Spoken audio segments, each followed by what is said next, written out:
el temblor de tierra y la aparición de los muertos en Jerusalén. Cuando murió Jesús, yo vi su alma, semejante a una forma luminosa, penetrar en la tierra al pie de la cruz, con ella una multitud brillante de ángeles, entre los cuales estaba Gabriel.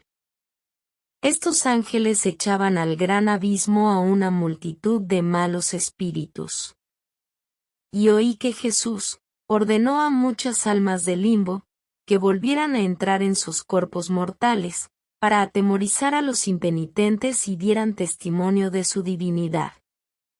El temblor de tierra que quebró la roca del Calvario causó estragos, sobre todo en Jerusalén y en Palestina. Apenas habían recobrado el ánimo en la ciudad y en el templo, al volver la luz del sol, cuando el temblor que agitó la tierra y el estrépito de los edificios al hundirse, causaron temores mucho mayores. Este terror se convirtió en pánico, cuando la gente que huía llorando, encontraban en el camino súbitas apariciones de muertos resucitados, que los reconvenían y amenazaban en el lenguaje más severo. En el templo, el sumo sacerdote y los demás sacerdotes habían continuado el sacrificio del Cordero Pascual, interrumpido por el espanto que les causaron las tinieblas, y creían haber triunfado con la vuelta de la luz. Más de pronto, la tierra tembló bajo sus pies, los edificios vecinos se derrumbaban, y el velo del templo se rasgó en dos de arriba a abajo. Al principio, el terror extremo los dejó unidos, pero luego se vieron sacudidos por los más incontrolables llantos y lamentaciones. Sin embargo, las ceremonias estaban muy reguladas en el interior del templo. Era todo tan pautado, las filas de sacerdotes, el sonido de los cánticos y de las trompetas, los movimientos de los fieles, que de momento no se consiguió controlar el desorden y turbación. Los sacrificios continuaron tranquilamente en algunas partes, mientras los sacerdotes los tranquilizaban. Pero la aparición de los muertos que se presentaban en el templo lo echó todo abajo, y la gente huyó despavorida tan deprisa como pudo. En la ceremonia no quedó nadie, y el templo fue abandonado como si hubiera sido manchado. Sin embargo, esto sucedió progresivamente. Mientras que una parte de los que estaban presentes corrían escaleras abajo del templo, otros iban siendo contenidos por los sacerdotes, o no eran todavía presa del pánico que los enloquecía. Se puede tener una idea de lo que pasaba, representándose un hormiguero, en el cual han echado una piedra. Mientras la confusión reina en un punto, el trabajo continúa en otro, y aún el sitio agitado vuelve a recobrar el orden durante algunos momentos. El sumo sacerdote Caifás y los suyos conservaron su presencia de ánimo. Gracias al diabólico endurecimiento de su corazón, y la tranquilidad aparente que tenían, impidieron que la confusión fuese general. Lograron que el pueblo no tomara esos terribles acontecimientos como un testimonio de la inocencia de Jesús. La guarnición romana de la Torre Antonia hizo también grandes esfuerzos para mantener el orden, de suerte que la fiesta se interrumpió sin que estallase un tumulto popular. Todo se convirtió en agitación e inquietud que cada uno llevó a su casa, y que la habilidad de los fariseos había conseguido, con éxito, calmar en parte. He aquí los hechos de los que me acuerdo.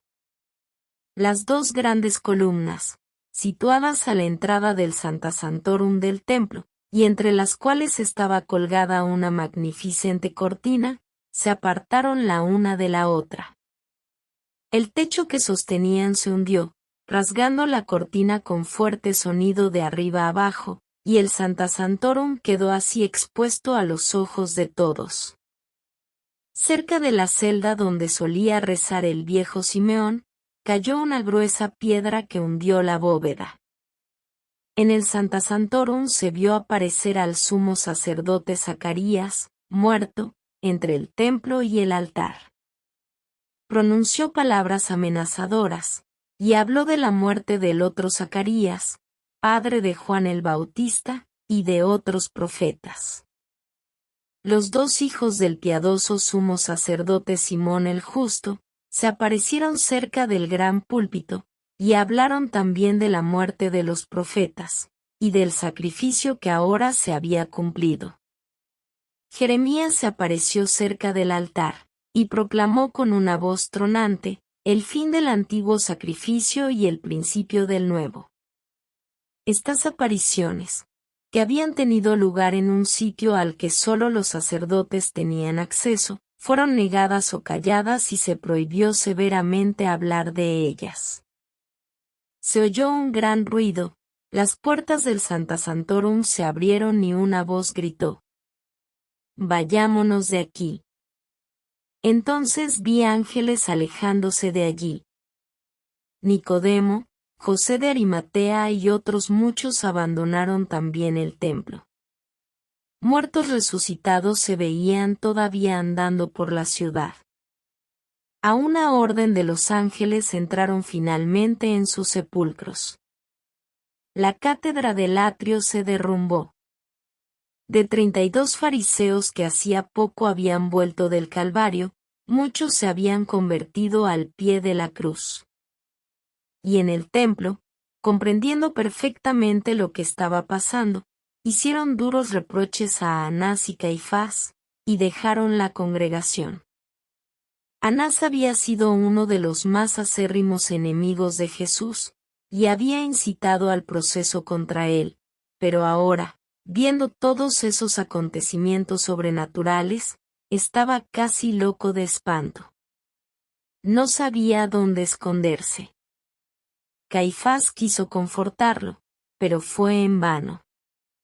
La aparición de los muertos lo había consternado. Caifás, aunque lleno de terror, estaba tan poseído del demonio del orgullo y de la obstinación, que no dejaba ver nada de lo que sentía, y oponía una frente de hierro a los signos amenazadores de la ira divina. Dijo que los causantes de todo habían sido los partidarios del Galileo, que se habían presentado en el templo manchados, y que todo eran sortilegios. La misma confusión que en el templo, reinaba en muchos sitios de Jerusalén. Los muertos caminaban por las calles, las casas se derrumbaban, así como también los escalones del tribunal de Caifás, donde Jesús había sido ultrajado, y una parte del hogar, del atrio, donde Pedro había negado a Jesús. Cerca del palacio de Pilatos, se partió la piedra del sitio, donde Jesús había sido mostrado al pueblo, y parte de las murallas de la ciudad se derribaron. El supersticioso Pilatos estaba paralizado y mudo de terror, su palacio se tambaleaba sobre sus cimientos, y la tierra no cesaba de moverse bajo sus pies. Él corría enloquecido de una habitación a otra. Creyó ver en los muertos que se le aparecían a los dioses del Galileo, y se refugió en el rincón más oculto de la casa para pedir socorro a sus ídolos. También Herodes estaba aterrorizado, pero él se había encerrado, y no quería ver a nadie. Un centenar de muertos de todas las épocas aparecieron en Jerusalén y en sus alrededores. Los muertos, cuyas almas fueron enviadas por Jesús desde el limbo, se levantaron, destaparon sus rostros y anduvieron errantes por las calles, sin tocar el suelo con los pies. Dieron testimonio de Jesús, con palabras severas, contra los que habían tomado parte en su muerte. En los lugares donde la sentencia de Jesús se había proclamado, antes de ponerse en marcha la procesión para el Calvario, se detuvieron un momento y gritaron: «Gloria a Jesús por los siglos de los siglos y condenación eterna para sus verdugos». Delante del palacio de Pilatos exclamaron: «Juez inicuo». Todo el mundo temblaba y huía. El terror era inmenso en toda la ciudad y cada cual se escondía donde podía. A las 4 en punto los muertos volvieron a sus tumbas. Los sacrificios en el templo habían sido así interrumpidos, la confusión reinaba por todas partes, y pocas personas comieron esa noche el cordero pascual. José de Arimatea pide a Pilatos el cuerpo de Jesús. En cuanto se restableció un poco la tranquilidad en la ciudad, Pilatos, aún aterrorizado, fue asaltado con peticiones por todos lados. El gran consejo de los judíos le pidió que mandara romper las piernas de los crucificados, para que no murieran antes del sábado. Pilatos mandó inmediatamente esbirros al Calvario a cumplir sus deseos. Poco después vi a José de Arimatea ir a casa de Pilatos. Había sabido la muerte de Jesús, y había acordado con Nicodemo el proyecto de enterrarlo en una sepultura nueva que había hecho construir, a poca distancia del Calvario. Pilatos lo recibió, inquieto y agitado, y él le pidió que le diese el cuerpo de Jesús para enterrarlo. A Pilatos le extrañó que un hombre tan notable pidiese con tanta insistencia permiso para rendir los últimos honores a quien él había hecho morir tan ignominiosamente. Esa era para él otra señal de la inocencia de Jesús, pero supo esconder sus pensamientos. Mandó llamar después al centurión Abenadar, que había vuelto a Jerusalén, después de haber ido a encontrarse con los discípulos escondidos, y le preguntó si el rey de los judíos ya había muerto. Abenadar le contó la muerte de nuestro Señor, sus últimas palabras, y el temblor de la tierra y la roca abierta por el terremoto. Pilatos fingió extrañarse únicamente de que Jesús hubiera muerto tan deprisa, porque en general los crucificados agonizaban durante más tiempo. Pero la verdad es que estaba lleno de angustia y de terror, por la coincidencia de estas señales con la muerte de Jesús. Quizá, para hacerse perdonar su crueldad, dio a José de Arimatea por escrito una orden suya para que le fuera entregado el cuerpo de Jesús. Sintió gran satisfacción al contrariar así a los miembros del Sanedrín, que hubiesen deseado que Jesús fuera enterrado como malhechor entre los ladrones. Envió un agente al Calvario para ejecutar sus órdenes. Me parece que fue Abenadar mismo, pues lo vi asistir al descendimiento de la cruz. José de Arimatea, al salir de casa de Pilatos, fue a hablar con Nicodemo, que le esperaba en casa de una mujer de buena voluntad. La casa de esa mujer estaba situada en una calle ancha, cerca de la callejuela donde nuestro Señor fue tan cruelmente ultrajado al principio del camino de la cruz. Ella vendía hierbas aromáticas, y Nicodemo le compró todos los ungüentos y perfumes necesarios para embalsamar el cuerpo de Jesús. José fue a su vez a comprar una fina y rica sábana. Sus criados cogieron en un portal, cerca de la casa de Nicodemo, escaleras, martillos y clavos, jarros llenos de agua y esponjas. Pusieron los más pequeños de estos objetos sobre unas angarillas, semejantes a aquellas en que los discípulos de Juan el Bautista trasladaron su cuerpo, cuando lo sacaron de la fortaleza de Macherunt. Clavan una lanza en el costado de Jesús y rompen las piernas de los ladrones. Mientras tanto, el silencio y el duelo reinaban sobre el Gólgota. El pueblo, atemorizado, se había dispersado. María, Juan, Magdalena, María, hija de Cleofás y Salomé, rodeaban, de pie o sentados, la cruz, con la cabeza cubierta y llorando. Algunos soldados estaban recostados sobre el terraplén que rodeaba la llanura. Casio, a caballo, iba de un lado al otro. El cielo estaba oscuro y la naturaleza parecía enlutada. Pronto llegaron allí 6 esbirros con escalas, azadas, cuerdas y barras de hierro para romper las piernas a los crucificados. Cuando se acercaron a la cruz, los amigos de Jesús se apartaron un poco, y la Santísima Virgen temió que fuesen a ultrajar aún más el cuerpo de su Hijo. No iba desencaminada, pues, mientras apoyaban las escalas en la cruz, comentaban que Jesús solo se fingía muerto. Habiendo visto, sin embargo, que el cuerpo estaba frío y tieso, lo dejaron y subieron a las cruces de los ladrones. Les rompieron los brazos por debajo y por encima de los codos con sus martillos, mientras otro les rompía las piernas por encima y por debajo de las rodillas. Gesmas daba gritos tan horribles, que le pegaron aún 3 golpes más sobre el pecho, para acabarlo de matar. Dimas dio un gemido y expiró. Fue el primero de los mortales que volvió a ver a su Redentor. Desataron las cuerdas que sujetaban a los 2 ladrones, dejaron caer los cuerpos al suelo, los arrastraron a la hondonada que había entre el Calvario y las murallas de la ciudad, y los cubrieron con tierra.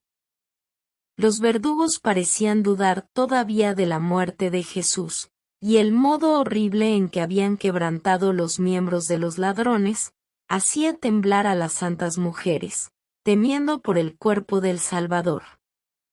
Pero Casio, el oficial subalterno, un hombre de unos 25 años, cuyos ojos viscos y sus nerviosas maneras habían provocado muchas veces la mofa de sus compañeros, fue súbitamente iluminado por la gracia. Y a la vista de la ferocidad bárbara de los verdugos, y la profunda pena de las santas mujeres, decidió aliviar la angustia de ellas demostrando que Jesús estaba verdaderamente muerto. La amabilidad de su corazón lo empujó a ello, pero sin saberlo, iba a cumplir una profecía. Cogió su lanza y dirigió su caballo hacia el montículo donde estaba la cruz. Se detuvo entre esta y la del buen ladrón, y cogiendo la lanza con las 2 manos, la clavó con tanta fuerza en el costado derecho de nuestro Señor, que la punta atravesó su corazón y salió por el lado izquierdo del pecho. Al retirarla, salió de la herida un chorro de sangre y agua que mojó su cara, como un río de salvación y de gracia. Se apeó, se arrodilló, se dio golpes en el pecho, y confesó en voz alta su fe en Jesús. La Santísima Virgen y las santas mujeres, cuyos ojos no se apartaban ni un momento de Jesús, al ver lo que este hombre se proponía hacer con la lanza, se precipitaron hacia la cruz, dando gritos para detenerlo. María cayó en los brazos de las santas mujeres, como si la lanza hubiese atravesado su propio corazón, mientras que Casio, de rodillas, alababa a Dios. Los ojos de su cuerpo y los de su alma se habían curado y abierto a la luz. Todos estaban profundamente conmovidos a vista de la sangre del Salvador, que se había depositado en el hoyo de la peña donde estaba clavada la cruz. Casio, María, las santas mujeres y Juan, recogieron la sangre y el agua en frascos y empaparon en ella sus paños. Casio, cuyos ojos habían recobrado toda la plenitud de la vista, estaba sumido en humilde contemplación. Los soldados, sorprendidos del milagro que se había operado en él, se hincaron de rodillas y reconocieron a Jesús. Casio fue bautizado después con el nombre de Longino, predicó la fe de Jesucristo como diácono, y llevó siempre sangre de Jesús con él. Los esbirros, que mientras tanto habían recibido el mensaje de Pilatos de que no tocaran el cuerpo de Jesús, se mantuvieron apartados. Todo esto pasó cerca de la cruz un poco después de las 4, mientras José de Arimatea y Nicodemo, reunían todo lo necesario para sepultar a Jesús. Mientras, los criados de José, que volvían de limpiar el sepulcro, les dijeron a los amigos de Jesús, que su Señor iba a hacerse cargo del cuerpo, y que lo enterraría en un sepulcro nuevo. Entonces Juan volvió a la ciudad con las santas mujeres, para que María pudiera reparar un poco sus fuerzas y también, para coger algunas cosas necesarias para el entierro. La Santísima Virgen tenía un pequeño aposento, en los edificios contiguos al cenáculo. No entraron en la ciudad por la puerta más próxima al Calvario, porque ésta estaba cerrada y guardada por dentro por los soldados, colocados allí por los fariseos, sino por la puerta meridional que conduce a Belén. El descendimiento de la cruz. En el momento en que la cruz se quedó sola, y rodeada solo de algunos guardias, vi a 5 personas, que habían venido de Betania por el valle, acercarse al Calvario, elevar los ojos hacia la cruz y alejarse furtivamente. Creo que eran discípulos. 3 veces me encontré en las inmediaciones a 2 hombres deliberando y consultándose. Eran José de Arimatea y Nicodemo. La primera vez los vi en las inmediaciones durante la crucifixión, quizá cuando mandaron a comprar las vestiduras de Jesús que iban a repartirse los esbirros. Otra vez, cuando después de ver que la muchedumbre se dispersaba, fueron al sepulcro para preparar alguna cosa. La tercera fue cuando volvían a la cruz mirando a todas partes, como si esperasen una ocasión favorable. Entonces, quedaron de acuerdo en cómo bajarían el cuerpo del Salvador de la cruz, y se volvieron a la ciudad. Su siguiente paso fue ocuparse de transportar los objetos necesarios para embalsamar el cuerpo de nuestro Señor. Sus criados cogieron algunos instrumentos para desclavarlo de la cruz. Nicodemo había comprado 100 libras de raíces, que equivalían a 37 libras de nuestro peso, como me han explicado. Sus servidores llevaban una parte de esos aromas en pequeños recipientes hechos de corcho, colgados del cuello sobre el pecho. En uno de esos corchos había unos polvos, y llevaban también algunos paquetes de hierbas, en sacos de pergamino o de piel. José tomó consigo además una caja de ungüento, en fin, todo lo necesario. Los criados prepararon fuego en una linterna cerrada y salieron de la ciudad antes que sus señores, por otra puerta, encaminándose después hacia el Calvario. Pasaron por delante de la casa donde la Virgen, Juan, y las santas mujeres, habían ido a coger diversas cosas para embalsamar el cuerpo de Jesús. Juan y las santas mujeres siguieron a los criados a poca distancia. Había 5 mujeres. Algunas llevaban debajo de los mantos largos lienzos de tela. Las mujeres tenían la costumbre, cuando salían por la noche o para hacer secretamente alguna acción piadosa, de envolverse con una sábana larga. Comenzaban por un brazo, y se iban rodeando el resto del cuerpo con la tela, tan estrechamente, que apenas podían caminar. Yo las he visto así ataviadas. En esta ocasión, presentaban un aspecto mucho más extraño a mis ojos, iban vestidas de luto. José y Nicodemo llevaban también vestidos de luto, de mangas negras y cintura ancha. Sus mantos, que se habían echado sobre la cabeza, eran anchos, largos y de color pardo. Les servían para esconder lo que llevaban. Se encaminaron hacia la puerta que conduce al Calvario. Las calles estaban desiertas. El terror general hacía que todo el mundo permaneciese encerrado en su casa. La mayoría de ellos empezaba a arrepentirse, y muy pocos celebraban la fiesta. Cuando José y Nicodemo llegaron a la puerta, la hallaron cerrada y todo alrededor, el camino y las calles, lleno de soldados. Eran los mismos que los fariseos habían solicitado a las dos, cuando temían una insurrección, y hasta entonces no habían recibido orden ninguna de regresar.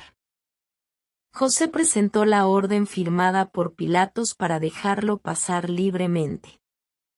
Los soldados la encontraron conforme, mas le dijeron que habían intentado abrir ya la puerta antes, sin poderlo conseguir, y que sin duda, el terremoto debía de haberla desencajado por alguna parte. Por esa razón, los esbirros encargados de romper las piernas a los crucificados, habían tenido que pasar por otra puerta.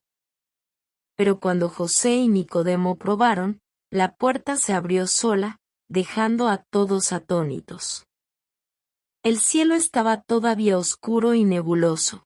Cuando llegaron al Calvario, se encontraron con sus criados y las santas mujeres, que lloraban sentadas enfrente de la cruz. Casio y muchos soldados que se habían convertido, permanecían a cierta distancia, cohibidos y respetuosos. José y Nicodemo contaron a la Santísima Virgen, y a Juan, todo lo que habían hecho para librar a Jesús de una muerte ignominiosa. Y que habían conseguido, que no rompiesen los huesos de nuestro Señor, y la profecía se había cumplido. Hablaron también del lanzazo de Casio. En cuanto llegó el centurión a Abinadar, comenzaron en medio de la tristeza y de un profundo recogimiento, su dolorosa y sagrada labor del descendimiento de Jesús, y el embalsamamiento del adorable cuerpo de nuestro Señor. La Santísima Virgen y Magdalena esperaban sentadas al pie de la cruz, a la derecha, entre la cruz de Dimas y la de Jesús. Las otras mujeres estaban ocupadas en preparar los paños, los aromas, el agua, las esponjas y las vasijas. Casio se acercó también, y le contó a Abinadar el milagro de la cura de sus ojos. Todos estaban conmovidos, llenos de pena y de amor, y al mismo tiempo, silenciosos y solemnes. Solo cuando la prontitud y la atención que exigían esos cuidados piadosos lo permitían, se oían lamentos y gemidos ahogados. Sobre todo Magdalena, se hallaba entregada enteramente a su dolor, y nada podía consolarla ni distraerla, ni la presencia de los demás ni alguna otra consideración.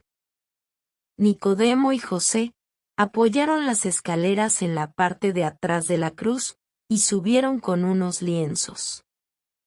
Ataron el cuerpo de Jesús, por debajo de los brazos y de las rodillas, al tronco de la cruz con las piezas de lino, y fijaron asimismo los brazos por las muñecas. Entonces, fueron sacando los clavos, martilleándolos por detrás.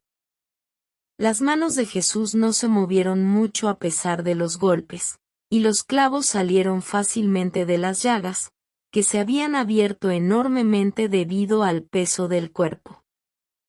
La parte inferior del cuerpo, que al expirar nuestro Señor, había quedado cargado sobre las rodillas, reposaba en su posición natural, sostenida por una sábana atada a los brazos de la cruz. Mientras José sacaba el clavo izquierdo, y dejaba ese brazo sujeto por el lienzo caer sobre el cuerpo, Nicodemo iniciaba la misma operación con el brazo derecho. Levantaba con cuidado su cabeza, coronada de espinas, que había caído sobre el hombro de ese lado.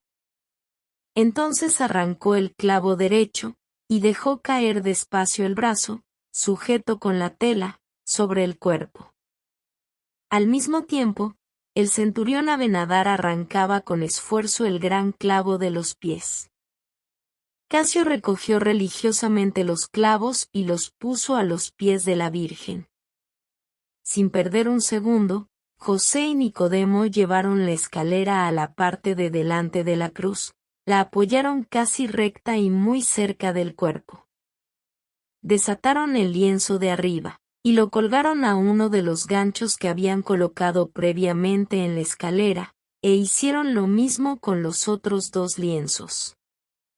bajándolos de gancho en gancho, consiguieron ir separando despacio el sagrado cuerpo de la cruz, hasta llegar enfrente del centurión, que subido en un banco, lo rodeó con sus brazos por debajo de las rodillas, y lo fue bajando.